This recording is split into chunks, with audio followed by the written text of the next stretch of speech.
Hello student, मैं हाँ विजय। आप सैकेंड चैप्टर कर रहे थे जिसका नेम है पॉलीनोमियल ਦੀ 2.3 एक्सरसाइज से आ चुके हाँ। 2.3 एक्सरसाइज का थर्ड सम करन जा रहे हैं जिस विच लिखा है कि obtain all zeros of 3x दी 4 प्लस 6x दी cube minus 2x square minus 10x minus 5 if two zeros are under root 5/3 and minus under root 5/3। Then आपने की करना गा, इस जीरोज ऑबटेन करनिया ने। ये पॉलीनोमियल गिवन है, देखो इसकी डिग्री 4 है तो इसदियाँ 4 ही जीरोज होणगियां, जदों कि 2 जीरोज आपां नूं ऑलरेडी गिवन ने तो 2 आपां ने पता करनियां ने। तो इसनूं किस तरह फाइंड आउट कर सकते हैं, आओ आपां सोल्यूशन देखते हैं इसका। सो देखो आपां लिखांगे कि सिंस 2 जीरोज आर केड़ियां 2 जीरोज ने अपने को under root 5/3 and minus under root 5/3। Therefore देखो आप पहले पता करते थे जिवें हुण ये जीरो है तो मैं इसनूं इस तरह लिख सकदा ना कि x माइनस 5/3, क्योंकि जो जीरोज पता करते थे उन्होंने जीरो के इक्वल रखना हुंदा सीगा। जीरो के इक्वल रखांगे तो यह की बन जानी है, प्लस की बन जानी है दूसरी साइड जाके अंडर रूट 5/3 है जो, तो इस तरह ये जीरो आ जाती सी।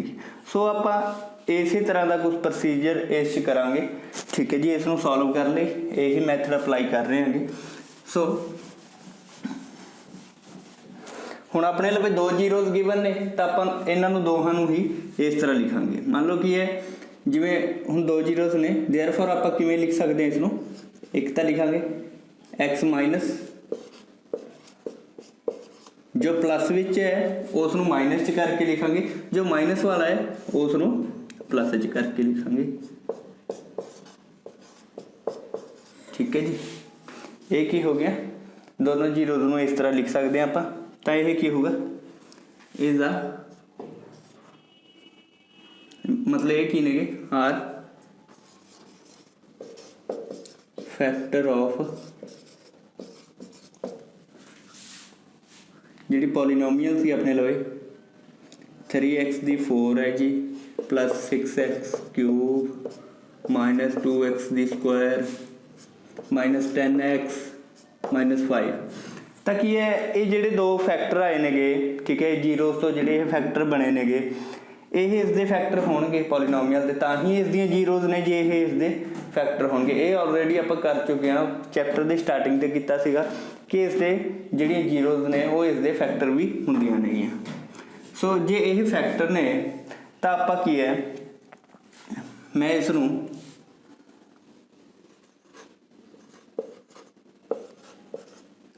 we are going to divide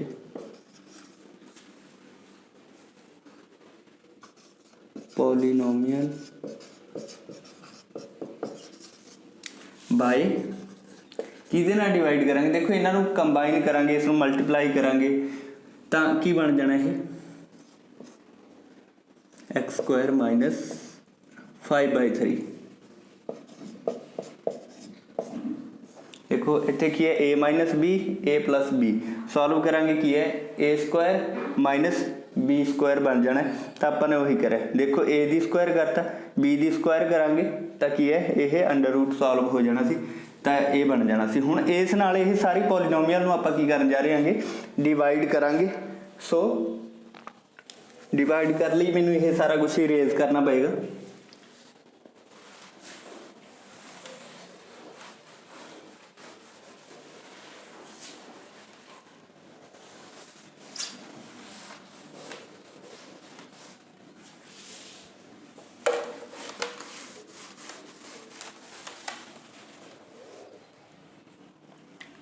देखो जी पॉलीनोमियल अपने को किसी 3x दी 4 प्लस 6x दी cube minus 2x square minus 10x minus 5 ये वाली पॉलीनोमियल है और डिवाइड किसी ना करना अपने एक्स स्क्वायर माइनस 5/3 ਦੇ ਨਾਲ। देखो डिवाइड करना ਆਪਾਂ ਸਿੱਖ ਚੁੱਕੇ ਹਾਂ, ਪਿਛਲੇ 2 ਸਮ 'ਚ ਆਪਾਂ ਨੇ डिवाइड ही ਕੀਤਾ ਹੈਗਾ। सो डिवाइड कर ਲਈ ਸਭ ਤੋਂ ਪਹਿਲੇ ਆਪਾਂ 3x ਦੀ 4 ਬਣਾਵਾਂਗੇ। ਤਾਂ 3x ਦੀ 4 ਬਣਾਉਣ ਲਈ ਸਭ ਤੋਂ ਪਹਿਲਾਂ ਤਾਂ ਇਸ ਨੂੰ 3 ਨਾਲ ਮਲਟੀਪਲਾਈ ਕਰਨਾ ਪੈਣਾ ਹੈਗਾ। x ਦੀ ਸਕੁਆਇਰ ਤੋਂ 3x ਦੀ 4 ਬਣਾਉਣਾ ਹੈ। ਸਭ ਤੋਂ ਪਹਿਲੇ ਤਾਂ ਆਪਣੇ ਕੋਲ 3 ਆਉਣਾ ਚਾਹੀਦਾ, ਤਾਂ 3 ਨਾਲ ਮਲਟੀਪਲਾਈ ਕਰ ਲਾਂਗੇ। ਹੁਣ x ਸਕੁਆਇਰ ਤਾਂ ਹੈ ਆਲਰੇਡੀ, ਤਾਂ ਆਪਾਂ ਨੇ ਕੀ ਬਣਾਉਣਾ ਹੈ, x ਦੀ 4 ਬਣਾਉਣਾ ਹੈ। ਤਾਂ 2 ਆਲਰੇਡੀ ਹੈਗੀਆਂ ਨੇ x, ਔਰ 2 ਹੋਰ ਚਾਹੀਦੇ ਹੈ, ਕਿਉਂਕਿ ਜਦੋਂ ਮਲਟੀਪਲਾਈ ਕਰਾਂਗੇ ਪਾਵਰਸ ਕੀ ਹੋ ਜਾਂਦੀਆਂ ਨੇ, प्लस हो जाती ने। तो 3x की 4 बने, हुण मल्टीप्लाई करते हैं।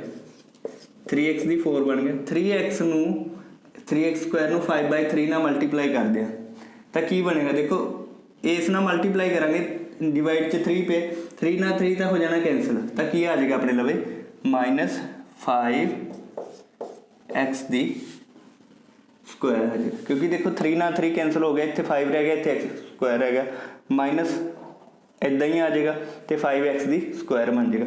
5x की स्क्वायर इतने क्यों लिखा, क्योंकि ऊपर x स्क्वायर की टर्म है। तो हुण इस दे सिंबल चेंज करांगे आप, ये कैंसल, x की क्यूब वाली नीचे कोई टर्म नहीं हैगी, तो एज इट इज आ जाएगा नीचे। उस तो बाद देखो नीचे प्लस का उपर माइनस है, तो प्लस माइनस होंदा माइनस है, सिंबल जिहड़ी वड्डी हुंदी हैगी टर्म वही लगाने हैं। देखो प्लस वाली वड्डी सी 5, तो 2 माइनस करांगे, तो 3x की स्क्वायर रह जाएगा, बाकी एज इट इज आ जाएगा। ठीक है जी। हुण की बनाना है अपने 6x की क्यूब बनावांगे। 6x की क्यूब बनाने लई देखो पहले तो 6 भी चाहिए हैगा, सिंबल प्लस का ही आएगा, 6 नाल मल्टीप्लाई करना पैना है, तो और x स्क्वायर है, x की क्यूब बनाना है, तो एक x नाल मल्टीप्लाई करांगे। ठीक है जी।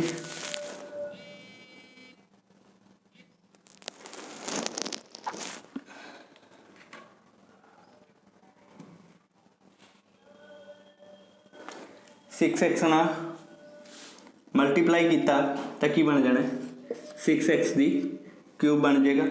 उस तो बाद 6x में इस नाल देखो 3 नाल डिवाइड करांगे, 6 में 2 आ जाएगा, और 2 5 का कितना हो जाता है, 10 आ जाना है,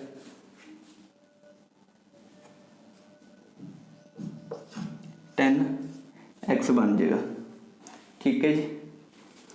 उस तो बाद सिंबल करांगे चेंज, इस नाल ये कैंसल हो जाना, इस नाल है, क्योंकि ओपोजिट सिंबल हो गए। जो रह गए उन्होंने एज इट इज उतार लांगे नीचे। ठीक है जी, ये उतारिया। हुण की बनाना अपने 3x स्क्वायर बनाना है। 3x स्क्वायर x की स्क्वायर है ओनली 3 ना मल्टीप्लाई करांगे, 3 ना मल्टीप्लाई किया तो की आ जाना 3x स्क्वायर -5, क्योंकि 3 नाल 3 कैंसल हो जाना, कला 5 रह जाना माइनस। सिंबल चेंज करांगे तो ये भी कैंसल, रिमाइंडर की आ जाना 0 आ जाना। तो हुण जिहड़ा ये क्वेश्चन आएगा, ठीक है जी, जिहड़ा ये क्वेश्चन आ गया अपने को, इस तो जिहड़ियां रिमेनिंग 2 जीरोज हैगियां वो आपां फाइंड आउट करांगे। तो वो फाइंड आउट करने वास्ते देखो किस तरह सॉल्व करना गा।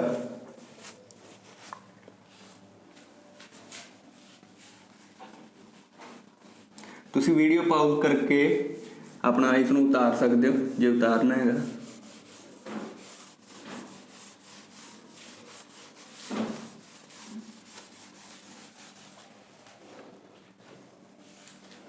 सो हुण जो ये अपना क्वेश्चन आया सीगा, इसनूं इक्वल टू 0 रखांगे और रिमेनिंग 2 जीरोज ने जिहड़ियां वो फाइंड आउट करांगे।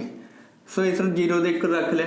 तो अपना सब तो पहला मैथड की हुंदा सीगा कि आपां जिहड़ा विचकारला हुंदा गा उसदे फैक्टर बनाने हुंदे हैं। फैक्टर किस तरह बनाने हैं कि मल्टीप्लाई करके तो फस्ट और लास्ट वाले जिन्ना आउंदा गा उन्ना आना चाहिए, यानी कि 3 नूं 3 ना किया तो 9x की स्क्वायर बनना चाहिए, और दोबारा प्लस या माइनस करके 6 बनना चाहिए। देखो करके देख दे 3x स्क्वायर, देखो मैं इसको इस तरह लिख सकता 3x + 3x, क्योंकि 3 और 3 दोबारा 6 बन जाएंगे, और मल्टीप्लाई करेंगे। देखो 3 नूं 3 ना किया तो कितना बन जाएगा, इन्होंने दोनों को कितना करके आ रहा है 9x स्क्वायर बन रहा है, तो वो भी बन जाएगा।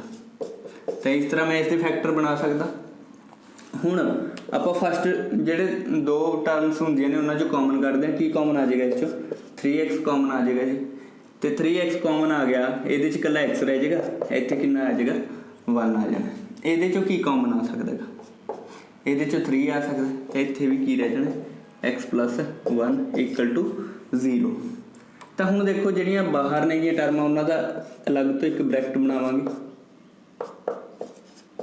ਔਰ ਜੋ ਬ੍ਰੈਕਟ ਦੇ ਅੰਦਰ ਨੇ ਉਹਨਾਂ ਦਾ ਕਾਮਨ ਲਿਖ ਲਾਂਗੇ ਕਿਉਂਕਿ ਦੋਨੋਂ ਇੱਕੋ ਜਿਹੇ ਨੇ। ਠੀਕ ਹੈ ਜੀ। ਹੁਣ ਆਪਾਂ ਨੇ ਲਾਸਟ ਕੀ ਕਰਨਾ ਹੁੰਦਾ, ਇਹਨਾਂ ਵਿਚਕਾਰ ਖਿੱਚਾਂਗੇ ਜੀ ਕੰਨ ਤੇ ਇਹਨਾਂ ਨੂੰ ਅਲੱਗ-ਅਲੱਗ ਕਰਕੇ ਲਿਖਾਂਗੇ 3x + 3 = 0 ਤੇ ਕੀ ਆ ਜਾਏਗਾ x ਦੇਖੋ 3 ਉਧਰ ਜਾ ਕੇ ਮਾਈਨਸ ਦਾ ਹੋ ਗਿਆ, ਆ 3 ਡਿਵਾਈਡ ਕਰਾਂਗੇ ਤੇ ਕਰਕੇ ਕਿੰਨਾ ਆ ਜਾਣਾ -1 और इस तरफ x + 1 है जी = 0 x = कितना आ जाना -1।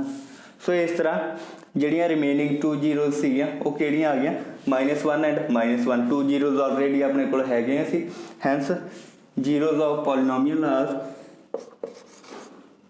Hence remaining zeros of polynomial are किहड़ियां हो गया जी -1 और -1। सो इस तरह अपना जिहड़ा थर्ड सम हैगा वो कंप्लीट हुंदा हैगा। आई होप तुहानूं समझ आया होना ते वीडियो नूं लाइक और शेयर जरूर करिया करो। थोड़ा टाइम लग गया नैक्सट वीडियो बनाने लई, सो उस लई माफ़ी चाहुंदा गा। अगेन आपां कंटिन्यू वीडियोज़ पाउंदे रहांगे। सो वीडियो देखने लई धन्नवाद।